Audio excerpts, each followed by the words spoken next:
lang. Nung bata ko, may kapitbahay kami mag-asawa. Mabait naman yung babae. May tindahan sila at minsan pa nga, pinapautang kami kapag walang-wala kami. Isang araw, nabalitaan namin na wala na yung mag-asawa. Ang kwento ng mga kapitbahay, nahuli ng babae na nag-cheat yung asawa niyang pulis. Pero pag uwi ng pulis, hindi siya nagpahalata na alam niya na nambababae ito. Nung natutulog na yung lalaking pulis mula sa night shift, kinuha ng babae yung kanyang baril at binaril niya yung pulis. Tapos gumawa ng letter si babae para sa kanyang mga anak bago rin niya binaril ang kanyang sarili. Malungkot kaming lahat sa mga nangyari dahil mabait naman nga sa amin yung mag-asawa. Yung mga anak nila, kinuha yata ng extended family at nawala na sila talaga sa aming lugar. Ever since nangyari yun, wala nang tumira sa bahay kung saan nangyari yung krimen. Yung bahay kung saan nangyari yung malungkot na pangyayari ay nasa tapat ng paradahan ng tricycle.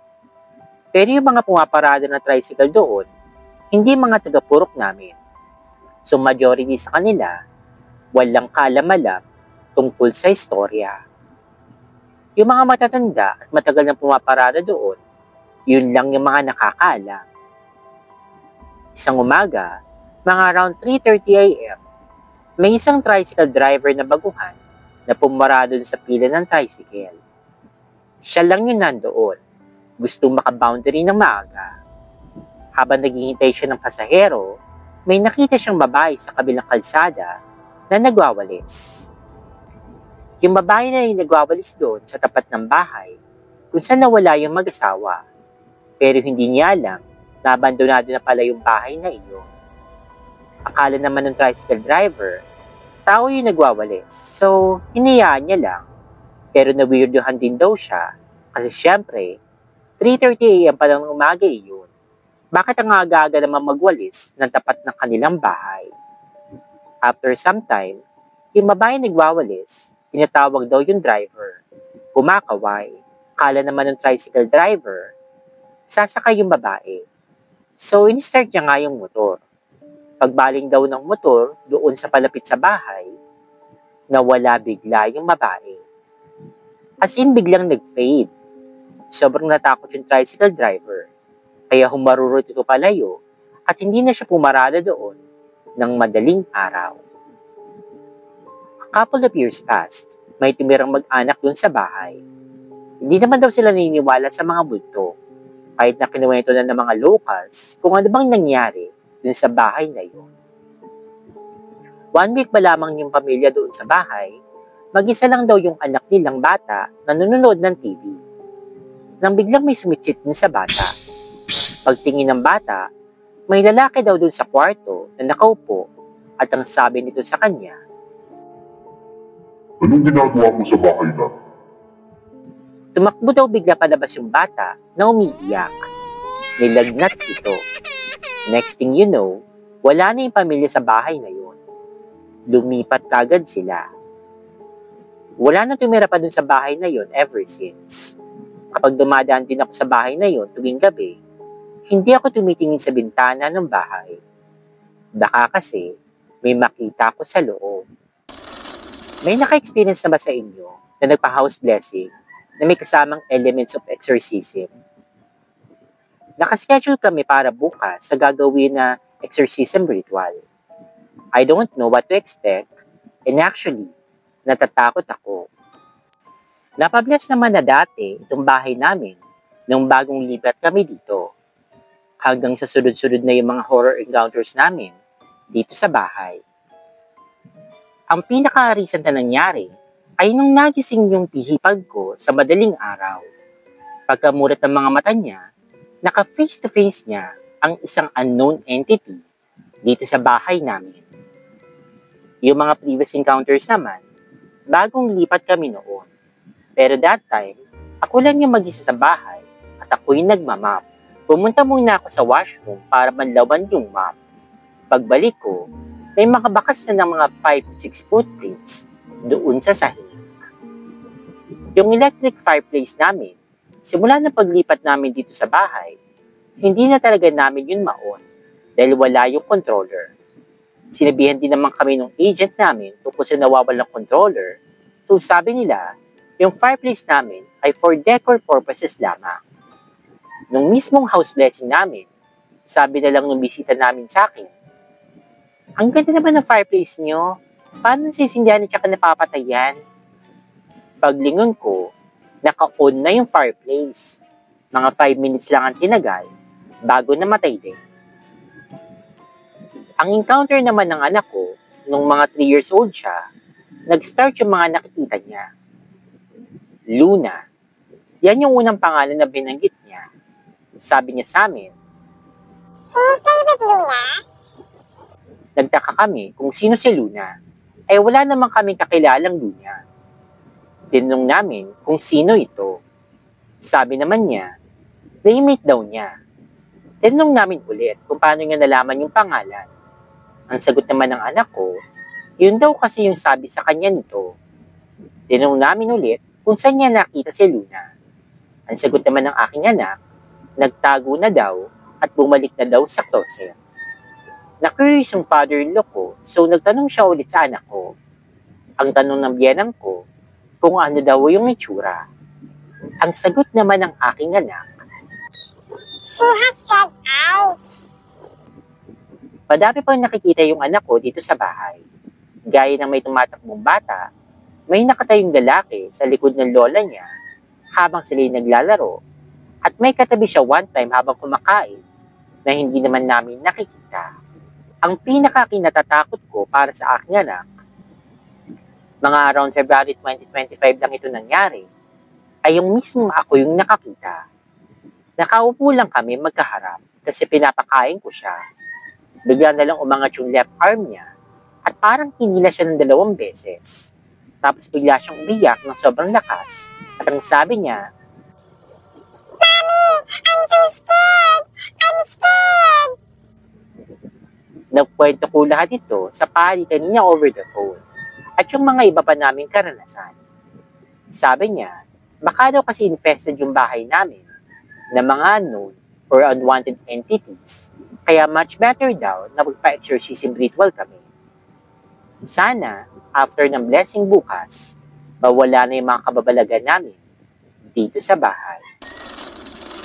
Nung bata pa ako, mga around 90s, meron kami kapitbahay na isang matandang babae na hinihinala na isang mangkukulam.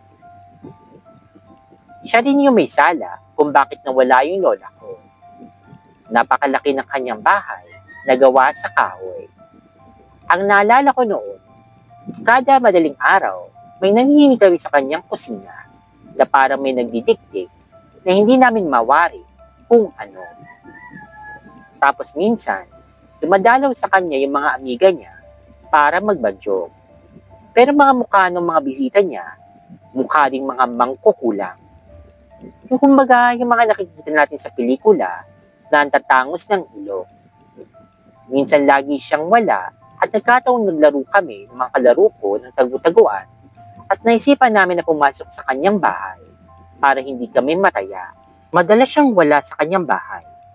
Isang beses, nagkataong naglalaro kami ng aking mga kalaro ng tagu-taguan.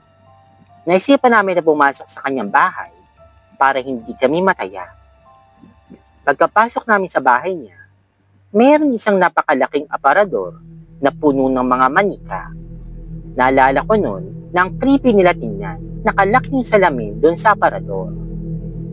Mahilig din siya magpausok sa buong kabahayan, yung parang insenso na sobrang baho. Nilalagay niya sa dustpan na bakal para pausukan lahat. Napaka-weird. Meron din siyang apo na sobrang ganda. Lagi nag-i-sleepwalk yun sa kalsada. Ang ayon sa mga sabi-sabi, yun daw yung magmamana ng talent ng lola niya, pero ayaw ng kanyang katawan. Meron din lola niya na pinapaupahan na maliit na bahay, tapos yung mga anak ng tatay, lahat magaganda. Pinapalis niya yun. Tapos mga ilang linggo, bumalik yung tatay, na galit na galit. Sumugod na may daladalang itak. Namatay daw yung isa sa mga anak niya, na hindi ko na maalala kung anong eksaktong kinamatay. Basta sinabi daw ng albularyo na dapat daw kumuha yung tatay niya ng tubig galing sa balon. Meron kasing balon sa amin.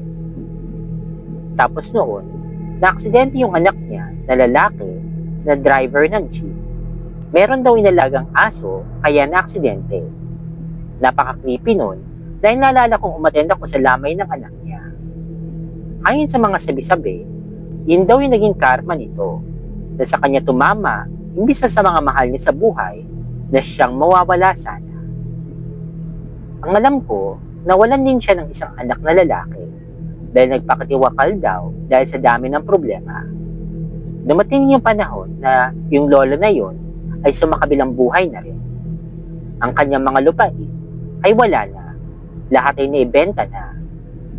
Pasensya na kayo kung di ako masyadong magaling magkwento. First time ko rin po kasing mag-ambag ng ganito. Yung bahay namin ay parang isang compound. Dead end siya. Lupa yun ng aking lolo. So walang ibang nakapagpatayo doon ng bahay. Aside sa amin ng aking mga pinsan. So far, 4 na bahay nang nakatayo. 2 sa mga pinsan ko, tapos 2 sa amin ng auntie at mama ko. Walang problema dun sa lugar. Sobrang peaceful. Tsaka sobrang masaya talaga kami. Yung weird lang, hindi kami nabubuhayan ng puting aso. Pet lover talaga ako, pero hindi ako nag-aalaga ng may mga breed na aso kasi mas prefer kong mag-adapt ng mga aspin.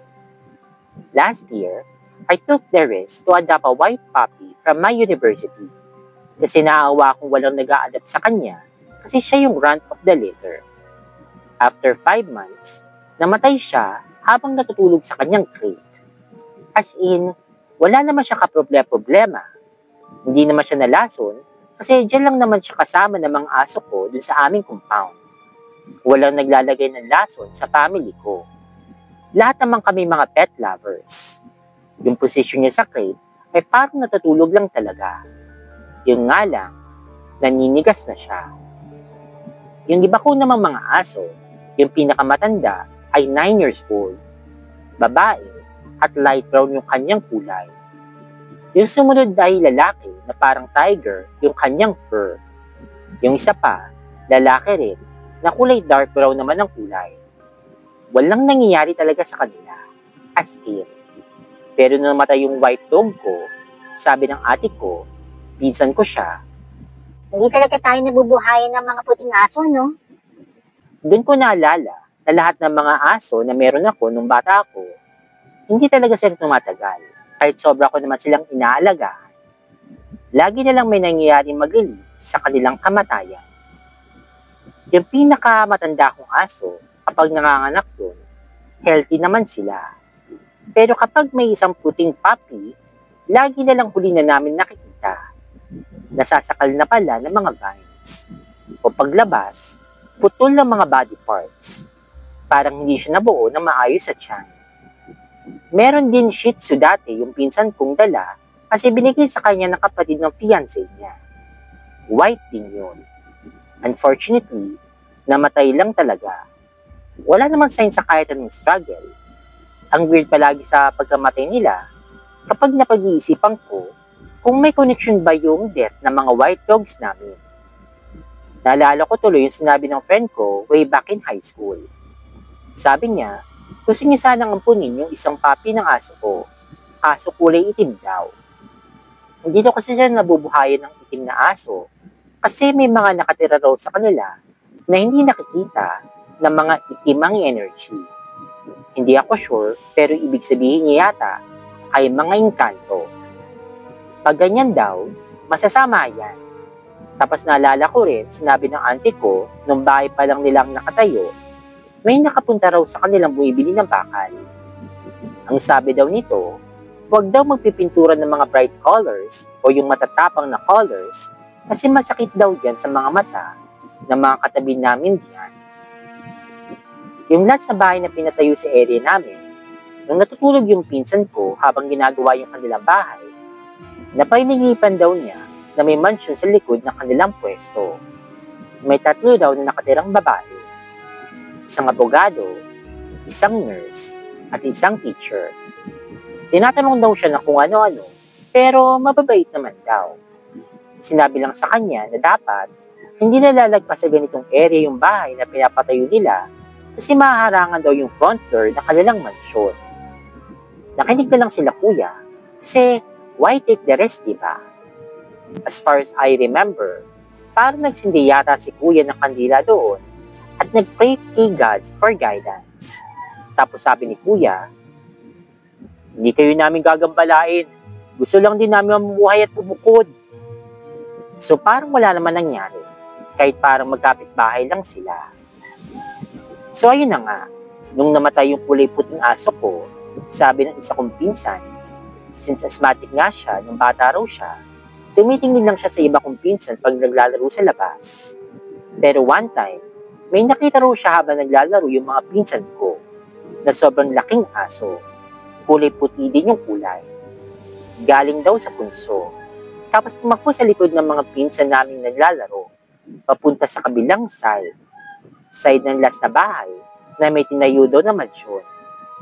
Hindi pa lang naramdaman o nakita ng mga pinsan namin. Tapos bigla raw nawala.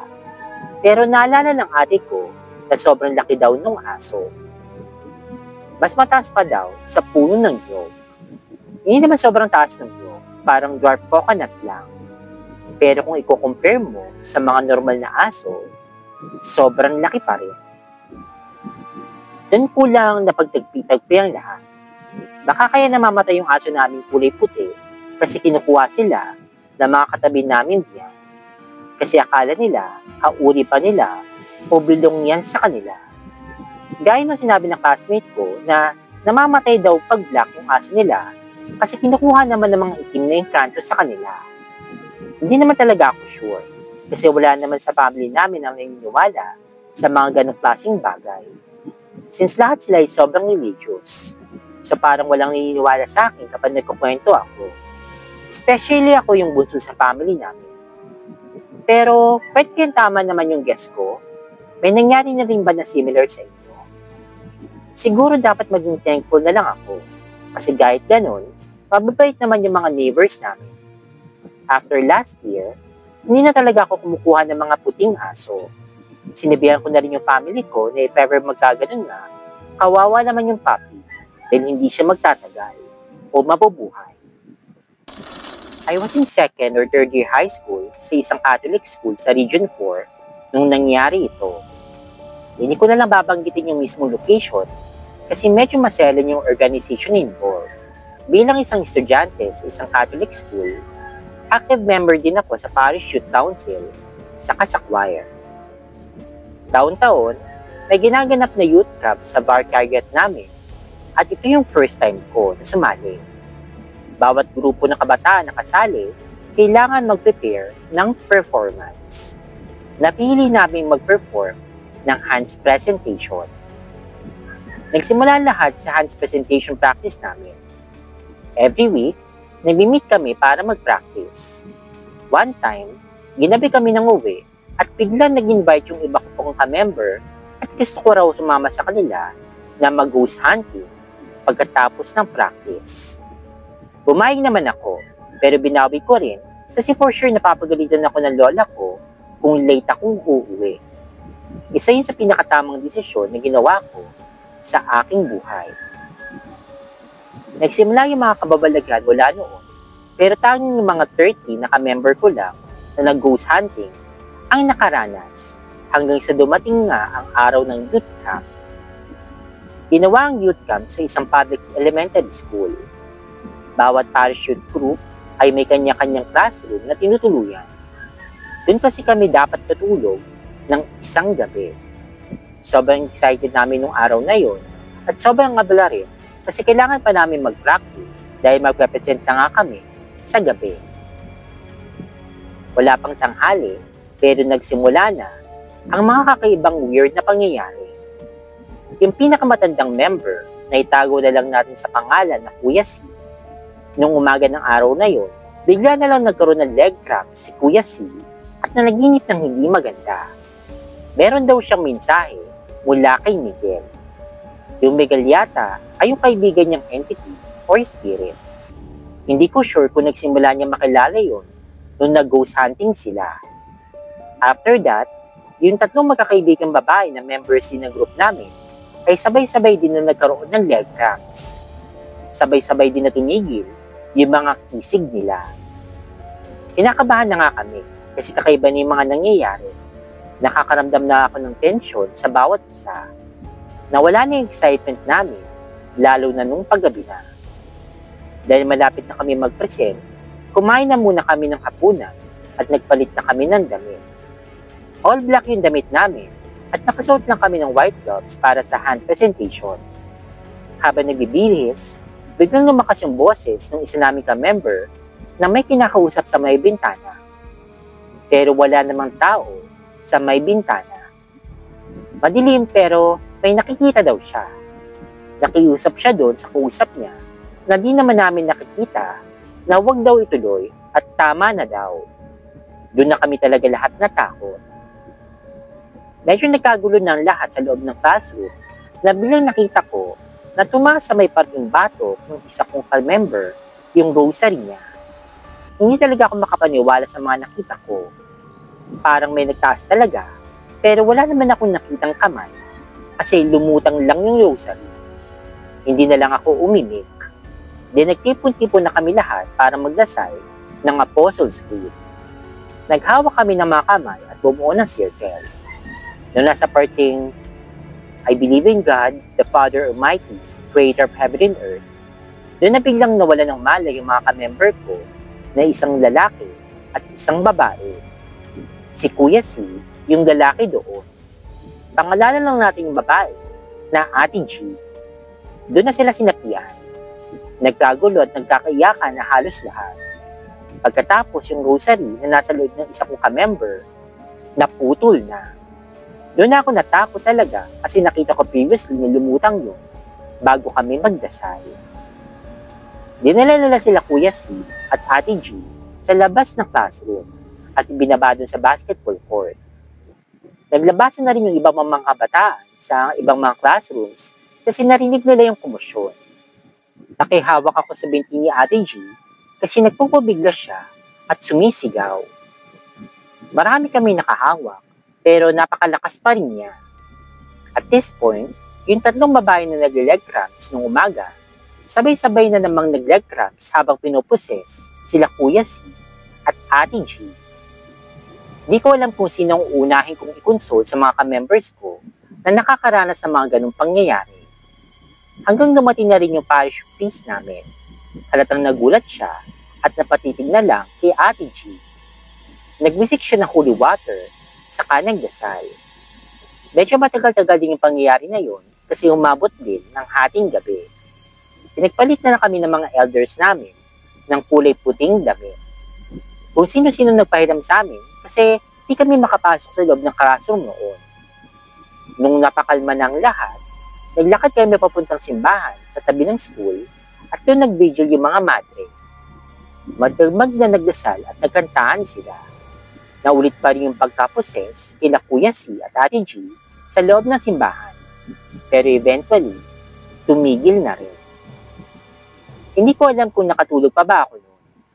Kinaumagahan, inihatid kami sa parish namin. Balitang-balita kami sa buong Vicaria at nagalit sa amin yung priest leader ng parish namin. Matagal kaming naban sa simbahan at natiwalag ang grupo namin for a while. Mula ata noon, itinigil na yung youth camp. Siguro naman meron na ulit ngayon. Di lang talaga ako aware. Hindi pa din natapos yung mga nakakapangilabot na pangyayari sa 13 members na nag-ghost hunt. Na-overcome naman nila yun, pero medyo natagalan pa yata. Marami pang creepy na kwento dun sa ghost hunting na ginawa nila, pero that's their experience, hindi sa akin. Salamat po sa patience niyo sa pakikinig sa real life creepy story po na ito.